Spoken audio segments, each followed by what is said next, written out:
Anansi was so angry that all his wives no longer wanted to live with him in his miserable little hut, simply because he was poor. They all decided that they were going to live in the house of a rich man. This made Anansi so furious, and he swore that he was going to take his revenge.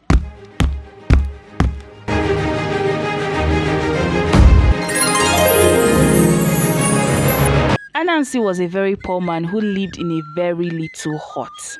And beside his hut was a very beautiful palace where a very rich man lived. That rich man's name was Nothing. One day, Anansi and Nothing agreed that they would go to the neighboring town to get themselves some wives. So according to what they had agreed, they set off together. Anansi was so uncomfortable during the journey because he noticed that Nothing, being a rich man that he was, wore a very fine velvet cloth, while he, Anansi, was wearing a cotton cloth that looked like rags. So while they were on their way to the village, Anansi persuaded and convinced Nothing to change clothes for a while. He promised that if they exchanged their clothes, once they got to the village, he was going to return back the velvet cloth to Nothing. But unfortunately, when they reached the village, Anansi delayed in returning Nothing's cloth.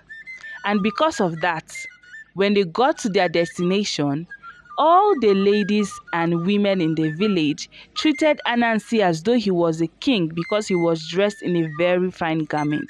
Meanwhile, they treated Nothing as though he was a poor, miserable beggar. Because of how Anansi was richly dressed, he did not find it difficult to get wives. He got as many wives as he desired. Meanwhile, Nothing couldn't even get one wife. Fortunately for Nothing, a woman saw pity on him and decided to give him her daughter.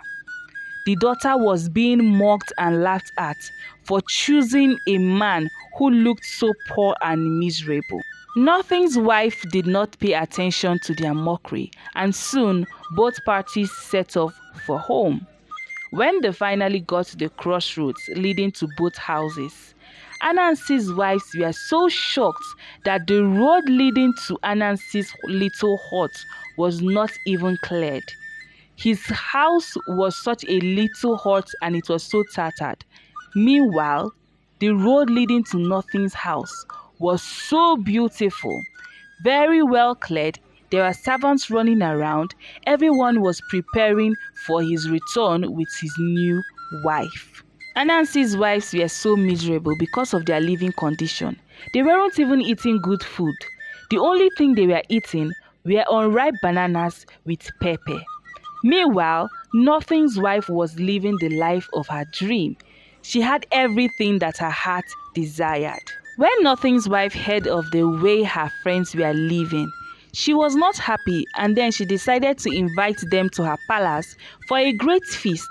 When they came, they were so surprised and loved everything that they saw. Soon, they refused to go back to Anansi's hut and decided that they would stay back in Nothing's palace. Anansi, on seeing the actions of his wives, got so angry and tried in so many ways to kill Nothing, but it didn't work out. Finally, he got an idea. He decided to persuade some rat friends of his to dig a tunnel in front of Nothing's door. Once the rat friends dug the deep tunnel, he decided to put in knives and broken bottles, and then he smeared okra liquid in front of the hole. When he did everything, he now decided to go into the distance and hide. Anansi waited until it was night, and he felt that all of Nothing's household was safely in bed and fast asleep. He then immediately started calling Nothing to come out to the courtyard and say something. Nothing's wife suspected that there was foul play and told him not to go. Anansi was not giving up anytime soon. He kept on trying and trying again, and each time Nothing's wife would tell her husband not to go. At last, nothing couldn't bear it again and decided that he was definitely going to go and see this thing that Anansi wanted to show him. Once Anansi called again the next time, Nothing put his leg in front of his door and immediately slipped into the hole that the rats had dug for him. The loud noise alarmed the whole palace. Lights were fetched and they started looking for nothing. They immediately found nothing inside the ditch that Anansi had dug for him.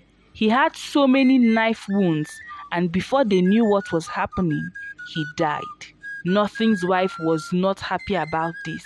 She was so sad at his untimely death.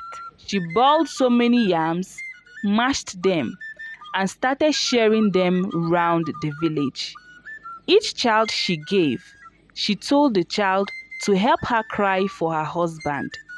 And that is why, whenever you find a child crying and you ask the cause, you will often be told that he is crying for nothing.